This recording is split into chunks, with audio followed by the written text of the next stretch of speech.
Joe, the only reason why USC will not make the playoff, you ready? Mm-hmm. Alex Grinch didn't get fired in the offseason.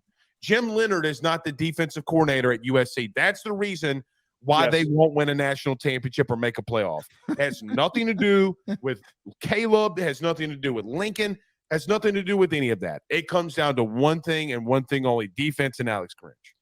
And that's my whole point that I'm talking about here, where they're going to beat San Jose State. We're not worried about San Jose State as an opponent, but it's what can we take away from the performance? Is this a game where everybody shows up and they're looking past the opponent and they're not rallying to the football? They're not flying all over the field to make plays. They're not excited to hit people. They're not juiced up for this opportunity to put a lesser opponent in the dirt. Or are they going to coast defensively and allow Siobhan Cordero and this offense to score touchdowns that they shouldn't be scoring? This game should be a shutout. It was so spot on. That was so freaking spot on. That was us on Wednesday. Joe, I'm going to brag on us. Joe, defensively, they are not good.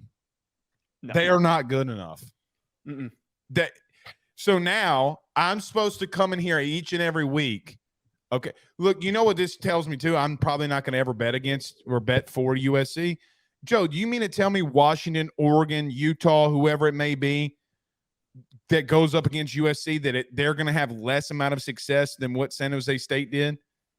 Giving up 3rd and 22s. So, look, the Conley kid, okay, they got run all over.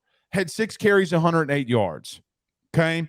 Defensively, they're not better, and they're not even remotely better. They didn't tackle well in space. They gave up multiple third and 15-plus to San Jose State. You talked about San Jose State's quarterback Wednesday. I'll give you a lot of credit there. They got lit up, and, yeah, they scored 56 points. Yeah, offensively, they look great. But I'm not going to take them seriously until Alex Grinch is out of that building. For those that last week on Wednesday's show, when I brought up Siobhan Cordero, were maybe smirking a little bit, being like, Siobhan Cordero, who the hell is that? Why are you bringing him up? I was so goddamn spot on by that point. I'm patting myself on the back here. He is elusive. He is hard to tackle. And if your defense is not well coached, it's not ready to play, you're going to give up long gains. Happened on 3rd and 22. You're going to give up long touchdown passes on scrambles, which happened right before the half. Again, they beat San Jose State. But the mistakes that they made, the big plays that they allowed, are indicators of what's going to happen when you play against two guys specifically that are two of the most best improvisers in college football, that have good arms, that are veterans, in Michael Penix and in Bo Nix. And what's going to happen when you play against J.J. McCarthy and Carson Beck and Devin Brown, if you have to face any of those teams, Jaden Daniels, in the college football playoff, if they somehow find a way to get there? For any USC fan that wants to make excuses and be like, oh, it's San Jose State, what is it?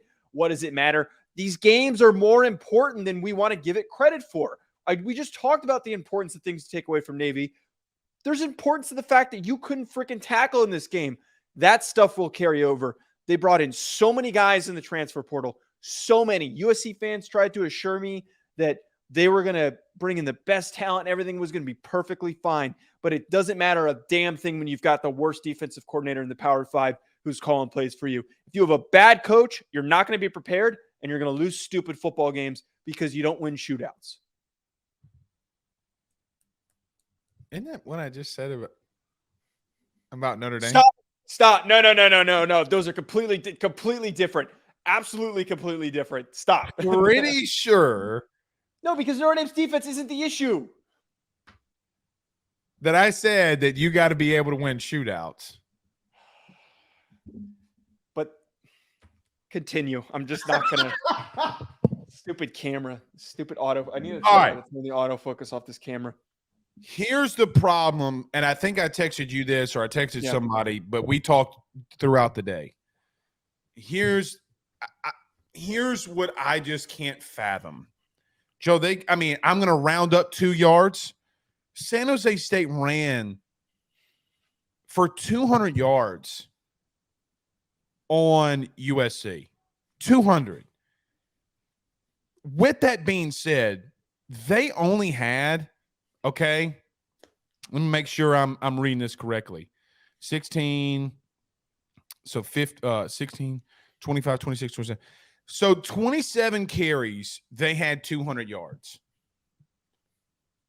Like, it's at some point, it's not necessarily all on Grinch either. I watched that game again this morning. So I woke up, didn't have the Pac-12 network, had to wait till it hit YouTube, sitting in the living room this morning, drinking coffee, watching it, taking down notes. This is the first thing I wrote down for them defensively. My Jesus, why are they getting pushed around up front? They got pushed around a little bit up front. Tackett Curtis, the kid from Louisiana, started at will linebacker, looked like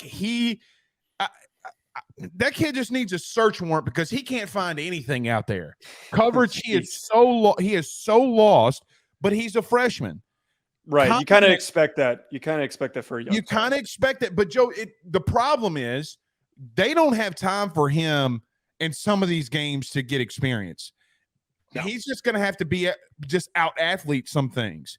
It's why you didn't see Harold Perkins play week 1 against Florida State. It's why you don't see extremely talented freshmen at linebacker come in and play, Joe, because it is so difficult when you don't have that experience. I don't have – look, offensively, we'll continue to talk about them all year. They look good. Zachariah Branch, that dude is more electric than anything that you'll plug into a wall. Electric boogie, woogie, woogie. The kid probably is going to have 1,000 yards. He'll probably have double-digit touchdowns if he stays healthy. We saw the explosiveness that he has in the return game. My God, is he a good land for them? They look good running the football too, Joe, and I'll give them that. The counter run, the double pull that they have, they look good offensively. I don't really have anything to say. They had some bad series, but, I mean, they still scored 56 points.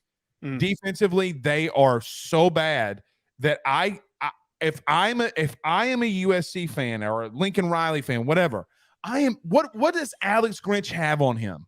Does he have naked photos, at a casino with prostitutes or something? Like, what's going on here? Why is Alex Grinch still employed? They have not. And Joe, it would be one thing if Alex Grinch, this was his second year ever with Lincoln Riley. We've had this experience at Oklahoma with him. Well, I mean, I actually almost think the opposite there with that statement, that it makes sense why he's been given this much runway, that he's been around. I'm trying to look up what his been total with background was. 4 years. He has been with Lincoln at Oklahoma from 2019 to 2021 and then 21 to 2023 or 2022 to 2023 at USC. I don't think that there was any crossover before that. That's funny. He was a coach at New Hampshire. I hate New Hampshire so much. But to that point, it's like that they're like, they must be the best buds ever, man.